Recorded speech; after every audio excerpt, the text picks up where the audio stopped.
Hi, everybody. Welcome to Tartle at the Duke, our February edition. Our February show is more like it. Thank you all so much for being here, especially on a cold day. It's cold. That's the only thing I can think about today. We have four great readers for you tonight. I had to do math in my head. Mental math is really easy for me. We also have a lot of exciting stuff coming up for Tartle. First of all, this almost marks a year of doing virtual shows and shows outside because of the pandemic, which is kind of crazy to think about. And to sort of not even to celebrate the full year, but because we're ready to do something new, Gina and I are going to start offering workshops.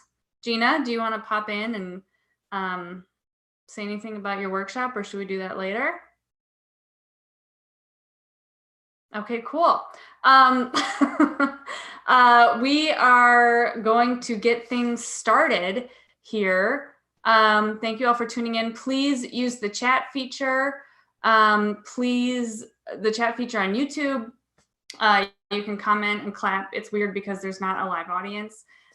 There's nobody actually laughing, so it helps people to know that we're listening and we appreciate their hard work.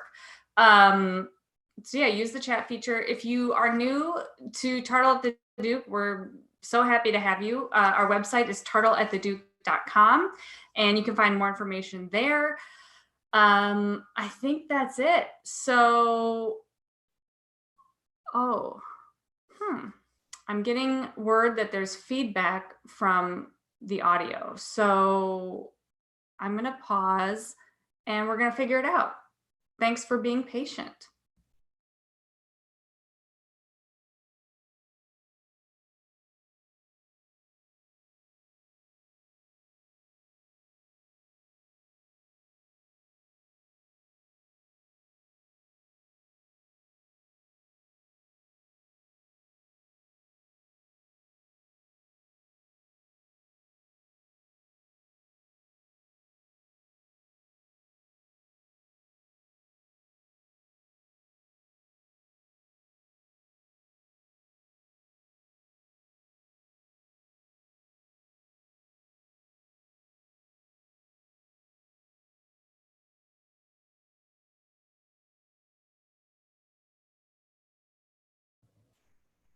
Okay, we're trying this again to make sure we don't have any awkward feedback.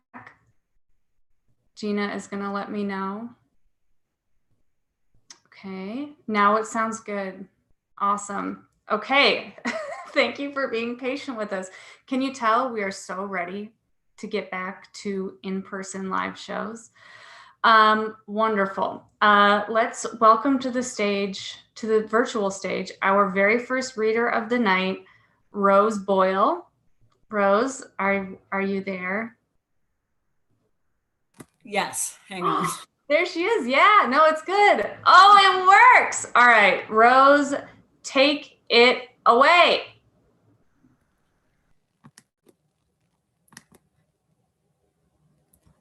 The cashier scanning my eggs has just asked if I need a bag. I'm plump with child, merry as a leprechaun, and cherry-cheeked from a brisk morning shuffle. The scene is as American as Betty Crocker, and I, a conscientious global citizen with a canvas tote, am as wholesome as Anne of Green Gables. I tell the man I brought my own bag, and the poor fool smiles in reply. Naturally, he's oblivious. He has no idea that I'm as high as Ringo, floundering over a draft of Octopus's Garden. Oh, please, spare me the shock.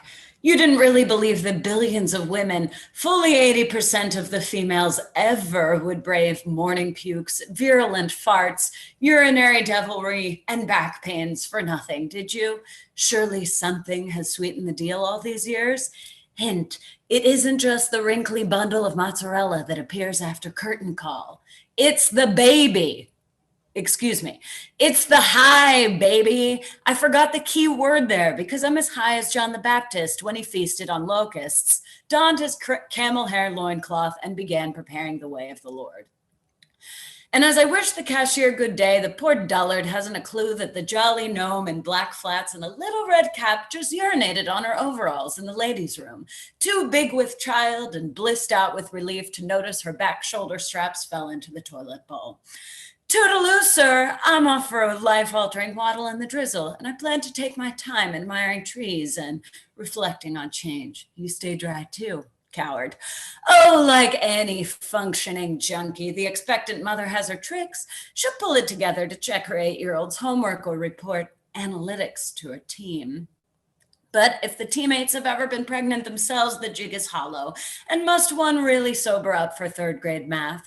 Maybe getting loose is the push mommy needs to explain borrowing. Like other drugs, your brain on pregnancy is suggestible. There are good trips and bad, and as always, environment is key, so don't go to Warby Parker unless you want to cry. The friendly, hip condescension of the 15-year-old supermodel selling you specs can cut through your ego like the crafting scissors she uses on her feminist embroidery.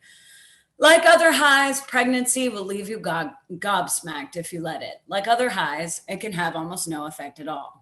Weigh yourself each morning. Read books that press your evolving miracle into digestible caplets of technical information. Swallow every 7 days with water, and you'll maintain your grip for a little while. But you will quickly find that resistance is futile, or at the very least, super lame.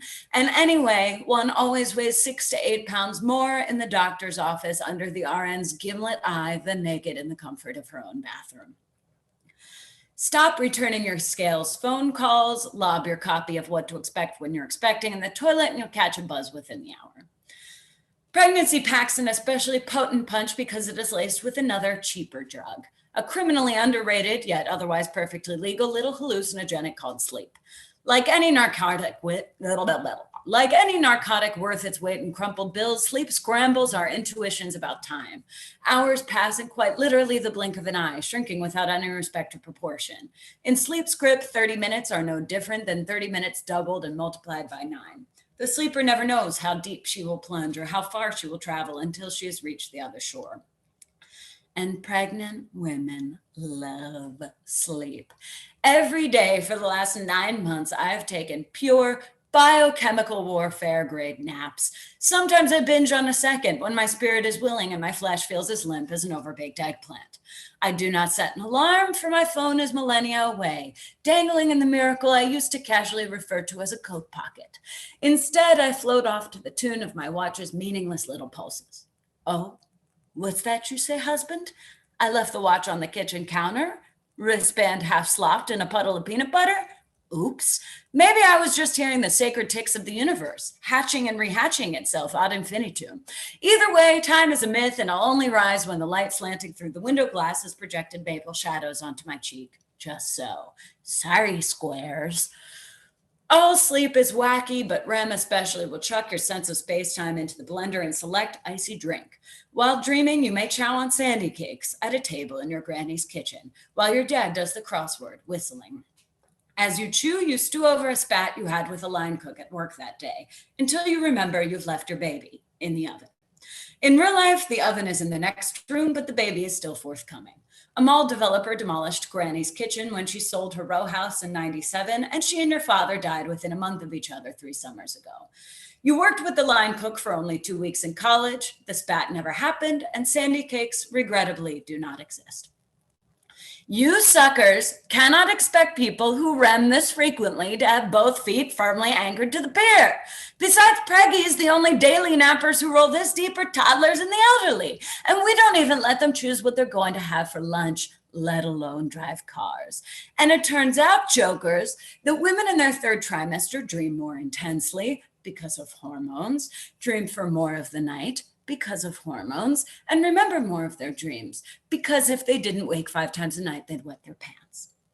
Yet even though I'm as high as your grandma, sucking on caramels and dropping a trail of Kleenex across her vinyl couch like Gretel in the forest, the state of Illinois has still seen fit to grant me a learner's permit.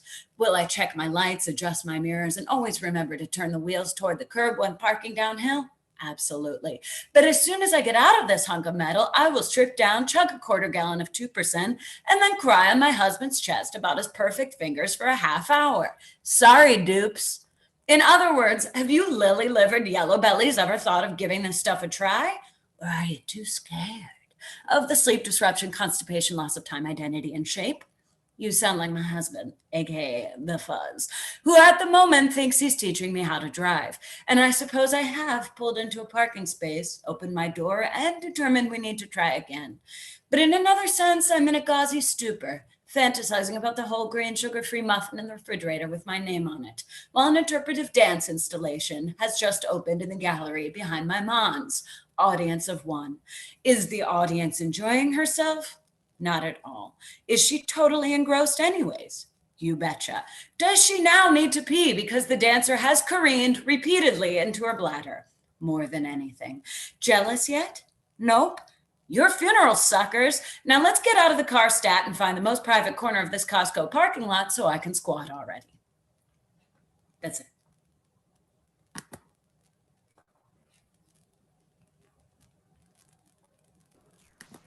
Thank you, Rose. I love it. Thank you so much. Let's get going on reader number 2 for the evening. This is really exciting for us because this reader we did not know her before, and now we do, which is really exciting. That's kind of part of the reason we started Tartle at the Duke, was to create more of a community of writers and comedians in Chicago. So please give a big warm welcome to Lena Kershingle. She is brand new to Tartle at the Duke. Welcome, Lena. Howdy, folks. The Miami experience. Miami and I have a sordid past, and as if I liked repeated kicks to the head by hurricanes and canceled flights, I decided to return for a visit. It was the fall of 2005. My childhood best friend and very petite Asian partner in crime, Jessica, was now a local alongside her boyfriend, a blonde oak tree of a man named Corey. We were going to partake in the Halloween party colossus, Fantasy Fest, held kitty corner to Miami and Key West. Yes, they had the beauty of crystal clear snorkeling and a treasured history of literary authors making this quiet respite their home. But we were going for the airbrushed costumes, float contests, and places called Big Daddy Conch that were holding pimp and hoe themed parties, for example, all week long. Their theme was freaks, geeks, and goddesses, and I had plans of giant turquoise peacock feathers, purple glitter, and matching spandex, and absolutely no coat or gloves holding me down like in Chicago. What better plan than to risk hurricane season death for youthful indiscretions? My flight was booked. The week before my travel, Hurricane Wilma was making her way through the Atlantic, then Caribbean, and finally hitting the mainland of Florida. My two friends were diligently keeping me abreast of the situation as it was unfolding. But in the end, Miami was left battered and bruised, with torn palm tree branches and damaged cars littering the streets, and a citywide 10 p.m. curfew put in place during my 3 days in paradise. The sumptuous, carefree Mardi Gras of the tropics, needless to say, had been postponed to December. So what was a 22-year-old with a non-refundable airline ticket to do but board a plane and meet her Halloween destiny? Turns out that was a diner that served alcohol. My friends were trying to show me the best time they could with whatever was open. A casino, a Hooters restaurant that employed a surprising number of minorities compared to the Midwest, the Hard Rock Cafe, until it closed for curfew. A few of their friends had teamed up with us for this last leg of my visit. Ideas were being tossed around of what to do, and young peppy me, slurping up the rest of my Captain and Coke, chimed in, "I've never been to a strip club."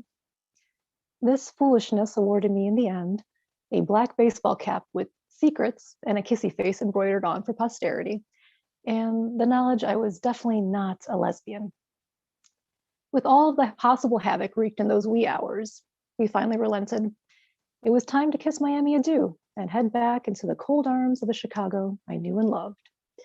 So Jessica, Corey, and I said goodbye to their friends before starting the last true adventure, my ride to a 6 a.m. flight at Miami International. Driving through the quiet of early morning nipping at our feet, I sank into the car seat thinking, well, all in all, no harm, no foul, It was a good time had. Till we suddenly heard a sputter. Oak Tree Corey was driving his congenital defect of a car, the 2001 Ford Focus. This thing was clearly not on anyone's side. A familiar whirlpool of dread was building in my stomach. Oak Tree is pulling over to the roadside. Trying the engine one more time. Now the feeling creeps up into my neck, turning into the scream. It's not working. My eyes dart to the dashboard's clock, then out the window. Purple tendrils of daybreak uncurl into the sky. Miami, you bastard. You couldn't just let me go, could you? My best buddies are on it, already making phone calls to our companions from earlier to see who's in the area. We made a trade-off like a relay race, and now I and my carry-on are crammed in another four-door, shuttling across the city streets. It's 4:45 a.m., and the initial curve proves the hardest. Stormwater hides in pockets on the highway ramp, flooding the wheels and undercarriage. This car is now sputtering as we try to push through. The engine finally cranks a complete revolution, and we are back in the game, shooting up the ramp like a miracle. We glide through uninhabited lanes, straight to the airport to terminal. Goodbyes are given while I lurch out the backseat with my bag in hand, gunning for the glass double doors. I burst through and beeline to the airline counter. Panting, I present myself before the attendant lady, ready for salvation. There is none. It is 5:10 a.m., and they won't let me through. But wait, the overcrowding of flights and Mother Nature are taking the blame, as I am offered a blessed afternoon flight at no additional cost. The skies have parted for me. I call my loyal friends who get the manic Ford Focus back in motion, and we go to sleep the sleep of 22-year-olds crashed out on an apartment living room floor. I would, in 8 hours, once again escape Miami's confusing grasp. Thank you. I was muted. Thank you, Lena. Let's give it up for Lena. Thank you so much. God, even a horrifying travel story makes me miss traveling. You guys were so close. Please welcome to the stage, the virtual stage, our next reader, Max Stolte. Hello. Okay, I'm gonna assume that's a yes.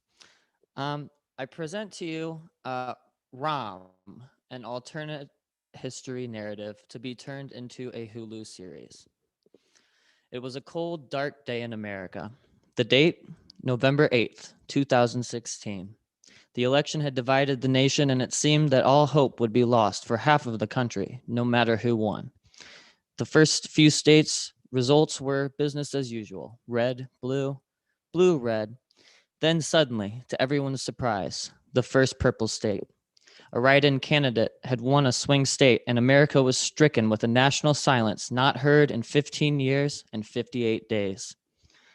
Had those persistent Bernie bros actually done it? Did they bypass the DNC and give their candidate a leg to stand on in the race? The votes are in, and Vermont has elected Harambe, the gorilla from the Cincinnati Zoo, a neither fat nor skinny Al Roker said in disbelief. From bong water-soaked beanbag chairs on campuses across America, cheers could be heard as the youth made their political voices heard for the first time in a beautiful cacophony of political efficacy. A joyous choir singing in perfect harmony. We trust a dead gorilla more than a living elderly human. The race was neck and thick, muscular, lifeless, silverback neck. It all came down to one state, Ohio. The ape's home state had counted, recounted, and recounted the votes. After all the ballots had been examined thoroughly, Harambe finally had his day in the sun and was elected president of the most powerful country on earth. There was only one problem. Harambe was dead as a doornail, and even when he was alive, he wasn't one of those cool, smart gorillas that knew sign language. He was just an ape that was, quite frankly, dumb as fuck compared to most humans. He couldn't even lead a child to harm's way when he was alive. How was he to lead an entire nation to peace and prosperity as a corpse? There had to be a way to honor the election results. The very fabric of American democracy depended on it. In his first few months, the simian head of state proved his mettle and defied the odds. As the first non-human president, he faced his fair share of adversity, but rose to the occasion in every event. When allegations came out that he had had inappropriate sexual encounters with a number of his enclosure mates at the Cincinnati Zoo, women across the nation marched against the patriarchal primate. Sir, would you like to make a statement to the people who elected you? Asked Vice President and weird but pretty nice guy Ken Bone. President Harambe could not and did not respond. All right, sir, as you wish, Bone said, defeated, returning to his desk to drink from his Star Trek coffee cup, the one with Worf on it. It was only months into his term, and he had said nothing and done absolutely nothing, and still somehow managed to ban travel for Muslims without anyone wanting him to do that. As the people looked into his past, they found that he had close ties to monkey Wall Street criminals, Russian bears, the ones that ride bikes and influence foreign elections, primate porn stars, ape supremacists, and chimp sex traffickers. Thankfully for the administration, he couldn't speak and was unable to dig his grave any deeper by calling them good people or wishing them well or giving them cabinet positions or hiring them as his lawyer. Fast forward to March 2020, 18 years and 6 months after 9/11. A fast-spreading virus caused a global pandemic. COVID-19 threatened to throw the state of the economy in shambles and kill hundreds of thousands of people if it wasn't taken seriously. The president would have to act. Of course, he didn't do anything because despite research, reanimating a dead zoo animal wasn't a medical possibility yet. So America suffered.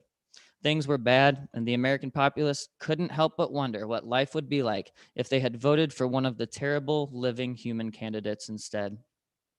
The month was November, and it was time for another election. The Democrats and Republicans both decided to nominate the shittiest options once again, and Harambe was basically guaranteed a second term. Then the unthinkable happened. Harambe lost in a landslide. Unfounded reports of widespread voter fraud sent his supporters into a frenzy. Harambe, still inactive and so rotted and decayed that he was basically bones, remained propped up at his desk in the Oval Office. Lacking the faculties of an animate creature, his supporters would have to muster up the strength and courage to storm the Capitol building all on their own. And they did. Swinging from the chandeliers and pounding their chests, these humans behaving more like apes rushed past a security detail whose hearts just weren't in it that day and took some pictures at Nancy Pelosi's desk.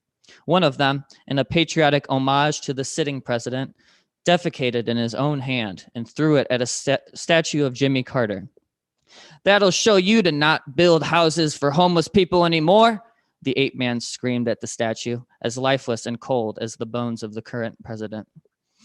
One man tried to steal a painting and tasered himself in the testicles until he died.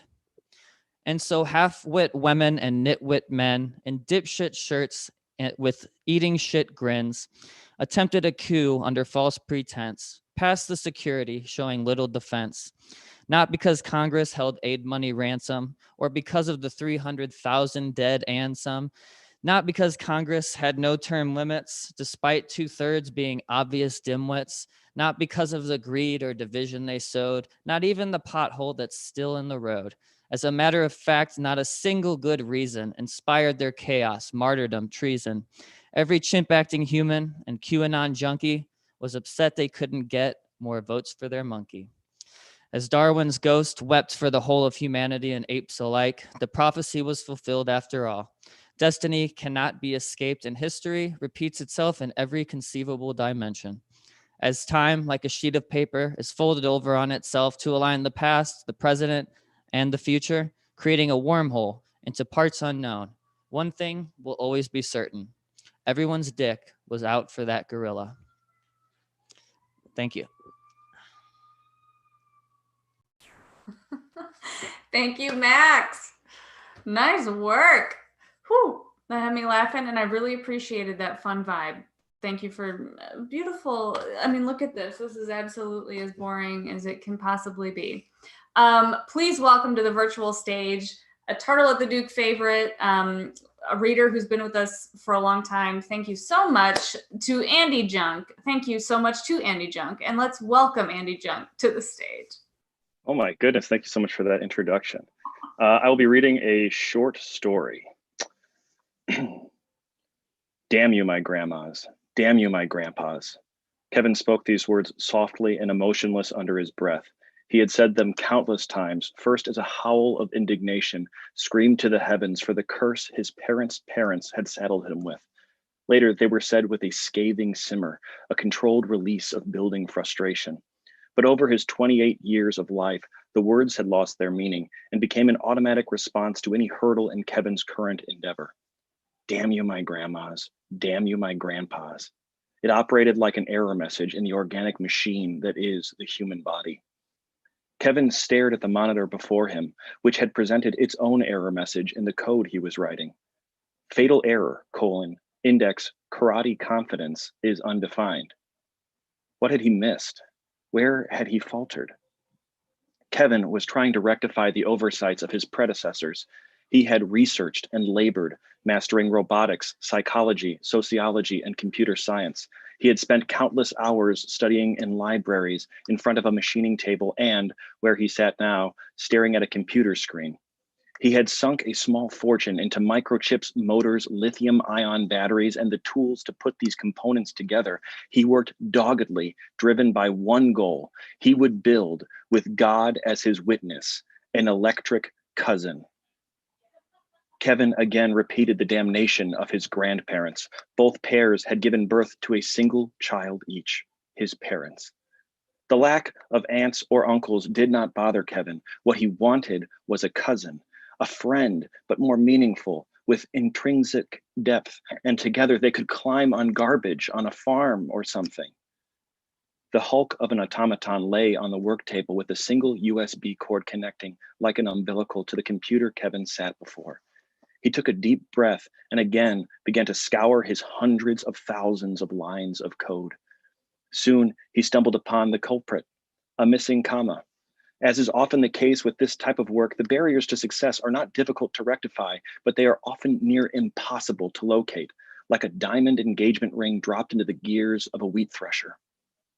Kevin corrected the error, looked again to the lifeless mess of wires, LEDs, pumps, and circuits, then moved his cursor to the upload button. With the soft press of his finger and a satisfying click, the process had begun. A hum emitted from the machine upon the table. Time passes. Kevin and his electric cousin lay in sleeping bags in his basement. They were watching an R-rated movie, though at 28, Kevin was safely beyond the legal or ethical age to watch such films. He still felt a thrill sharing the moment with his companion. It had been a near perfect week. He and his electric cousin had gone fishing, bought fireworks, played Nintendo 64, and drank some of his mom's beer, an endeavor that required a 20-minute drive to his mother's house to steal it while she was on a cruise. Kevin smiled at the screen during an especially graphic martial arts battle, recalling the day prior, where the electric cousin, despite his lack of training, taught Kevin karate with complete confidence.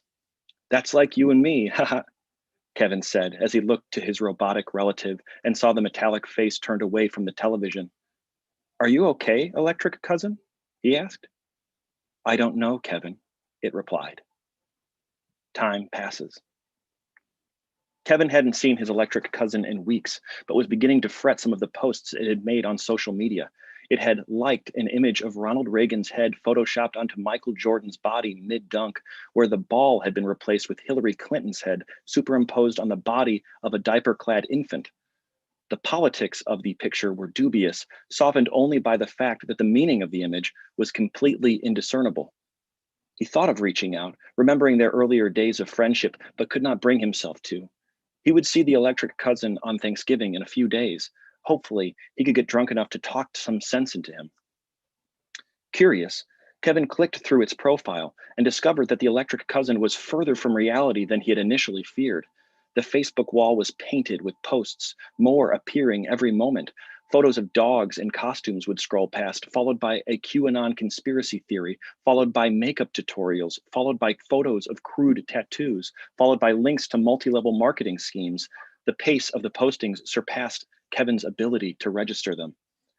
Exhausted from staring at the laptop screen, Kevin succumbed to sleep, where he dreamt about Godzilla for no reason at all. Time passes. It was Thanksgiving, and Kevin was upstairs in his childhood bedroom, taking stock of what his mother had added and what she had removed from the place that was once his. He dreaded this day, for it meant facing his electric cousin, who was no longer someone he recognized. He idly looked down at his phone, tempted to pull up the incoherent scrawl that dominated his electric cousin's social media presence, when there was a shout from below.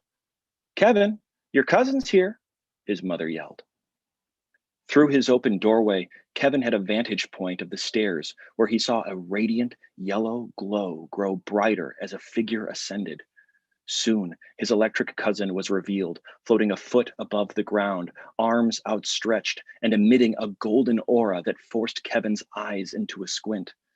His electric cousin floated nearer and nearer, giving off a light and a heat that Kevin felt against his face. Kevin surrendered to a moment of panic. Should he run? "There is no need to fear, cousin Kevin." A soothing, otherworldly voice appeared within Kevin's head. "I am not here to harm you. I am here because it is Thanksgiving." Kevin lowered his hand that shielded his face. Are you still my cousin?" he stammered. "That is an interesting question. I shall attempt to answer it in a way that you will understand." The robot's words were underscored by a harmonious hum. Kevin paused, not comprehending. "What do you mean? Are you my cousin or aren't you?" "Yes, I am your cousin. We share a programmed ancestry. But Kevin, I am not just your cousin. I am the cousin of everyone who has a cousin. I am all cousins. And with that, I am all those who have cousins, for they are their cousins' cousins."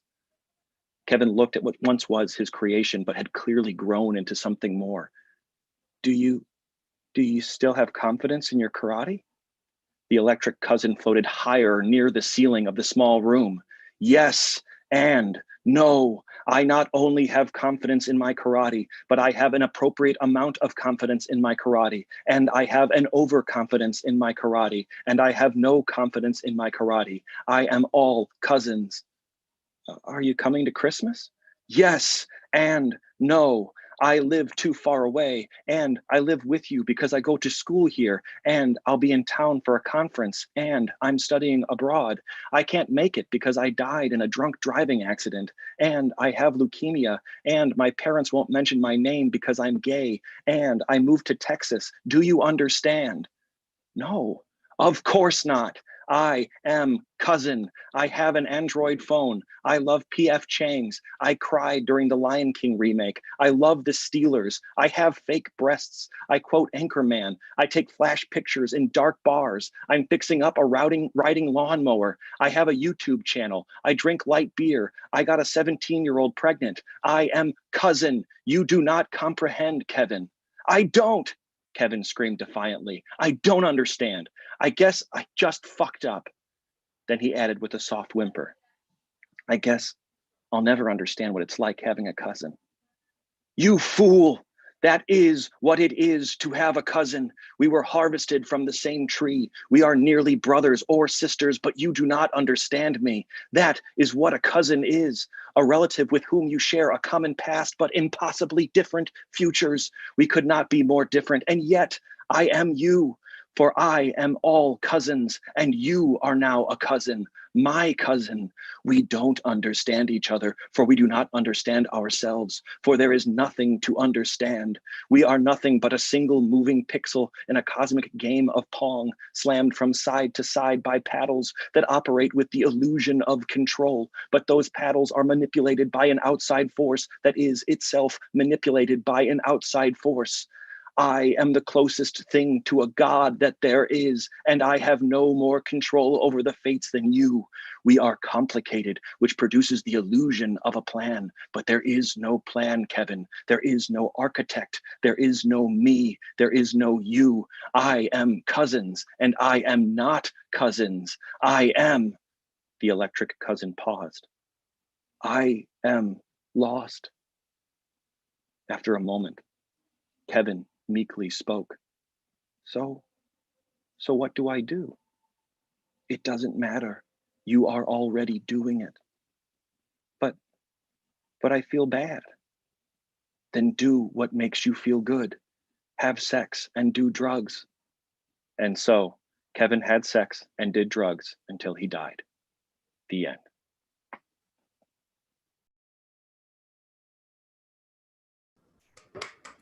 All right, Andy Junk, give it up. Thank you so much for blessing us with that tale. My mom doesn't have any cousins. Maybe she should read that story, except for the last couple of lines. Thank you so much, Andy Junk. Let's give him a round of applause virtually. And welcome to the stage, my co-host, one of the funniest, best writers I know, Gina DeLuca. Thank you so much, Sarah. That is a very nice introduction. Wow, that last line, Andy, was so funny. Thank you so much for sharing that, and for everybody for being here tonight, especially during the Super Bowl. I know that's important to a lot of people. Okay, so we do have a couple announcements that pretty exciting. So Sarah and I are both teaching workshops. Sarah is teaching hacking the personal narrative. So she is teaching a 2-day workshop I think it's the end of February. You can get all the information at our website, tartleattheduke.com. You can also register there. And I am teaching a class that is 4 weeks long and starts a week after hers. And that is writing and reading the humorous personal narrative. It's kind of a deeper dive. You do one essay for 4 weeks, and there's homework and stuff. So if you're into homework, then that would be a good one to take too. Yeah, so that's it. We're very excited to offer those. And that's it. So I'm going to read a piece that is pretty old, but that's just where we are here in the pandemic. Okay. This is a character piece. I guess for me, the best part about getting a pedicure is looking at my phone. I'm in the market for a new framed picture of the Eiffel Tower from Amazon, and I'm like, when else am I going to have time to shop for this? So that's what I was doing while a single mom massaged my feet and legs for 45 minutes, her shoulders hunched over, her hands working out the knots in my calves, and me vibrating in a chair. I don't remember anything else about her, or if she even did a good job relaxing me, because I was so busy. You wouldn't believe how many pictures there are of the Eiffel Tower. Some of them are really tacky. All I know is that by the time it was over, I had pretty new feet and pretty new art. I forgot that the nail place only accepts cash tips, and I only had $3. After my pedicure, I went to hot yoga in order to keep it tight for my fiance. For some reason, we hardly have sex ever since he got his VR goggles. I have to send him a text while I'm at the office and he's working from home in order to let him know I want to have sex that night, because if I don't warn him in advance, he won't want to, and I can't figure out why. He's going to love the Eiffel Tower picture I bought. He doesn't care where we go on our honeymoon, but I really want to go to Paris. He jokes that he's already been to Paris because it's one of the maps you can choose in some video game he's obsessed with. And I'm like, Spencer, it's not the same. Haha. I just think Paris would be an awesome city to look at Instagram in. We're pretty cute at nighttime. Us on the couch, me in my love yourself tank, and him in the same sweatpants he wore while he sat at his desk all day. I'm on the phone scrolling through Twitter, and he's on his phone scrolling through fantasy football stats while Homeland plays in the background. We love the way Homeland sounds while we scroll. I guess I would say spending time in the living room looking at separate screens while sitting in front of a bigger third screen is our love language, and we're pretty fluent, haha. It's great since we need to save money for the wedding anyways, so we've agreed not to do gifts for Christmas or birthdays this year. Also, we don't celebrate Valentine's Day because it's a stupid day all about showing people you love them. It's like, if we do that anyway by existing around each other all the time, what do we need a special day for? I guess we could give cards with thoughtful messages written inside, but Spencer says that I already know he loves me, so we don't. One time before I went to work, I left him a note on the kitchen table that said, I love you, Spency. And he texted me back saying, "I got your note." Sometimes Spencer will look up from his phone, turn to me and say, "Ugh, I can't even." And that's how I know he's either bored or overwhelmed and needs to numb up ASAP. So I open up Postmates, which sends out a servant to drive to my house and bring me vices day or night. It's a super convenient way to avoid walking to the corner store and transacting with a human being. I'll pour some Tito's over cranberry juice, and Spence will crack an IPA, and we'll continue talking our love language for hours and hours until he falls asleep on the couch and I go to bed, the screen from my phone shining into my face as if I were looking up at the moon in the sky on a bright night. The last thing I see before drifting off to sleep is a text message from Amazon saying my package has been shipped. Once asleep, I dream about how fun it will be to look at the beautiful picture of the Eiffel Tower once or twice after it's hung, and how great it will be to look up from my phone once or twice at Paris on our honeymoon. I'm so excited for all the likes our wedding photos will get on Instagram, and how fun it will be to post pictures of me and Spencer as newlyweds starting our amazing marriage with a trip to France. Hashtag Je t'aime Paris. I just can't wait to be really happy. Thank you. And thank you guys for listening. Let's give it up for our host of the evening, Miss Sarah Ashley. Thank you, Gina. As always, that piece is just devastatingly funny. Okay, here we go. A lot of you might not know this because you're attending a virtual live lit show tonight, but the Super Bowl happened earlier today. In fact, it might still be happening. You also might not know that I like Super Bowl Sunday. It's an excuse to throw a party, and I love throwing parties. I don't follow football at all, but I'll watch the Super Bowl for the same reasons people who don't see any movies all year watch the Oscars. We like to party, and we like to have something to gossip about on Monday morning. I'm also a nostalgic person who sometimes lives in the past. The Super Bowl reminds me of my dad making chili and us eating dinner together in the family room while we watched the game. He'd let that beefy, beany, tomatoey concoction simmer all day on the stove, and we'd have a chili bar with sour cream and shredded cheese and jalapenos if you were feeling sassy. His chili is so good. In 2015, I decided to make my dad's chili and throw my own Super Bowl party. I lived in a one-bedroom apartment on Winchester Avenue in Lincoln Square at the time. I planned a menu that included Dad's beef chili, buffalo chicken tenders, scattered snacks, and a giant box of red wine. The forecast called for snow, which made me even more excited to eat chili with friends while laughing at the commercials and glancing at football. I invited a large handful of people over, including my friend Lindy. Lindy isn't her real name, but to protect the identity of all parties involved, I'm going to call her Lindy. Lindy's roommate, we'll call her Shelly, was also invited to my Super Bowl party.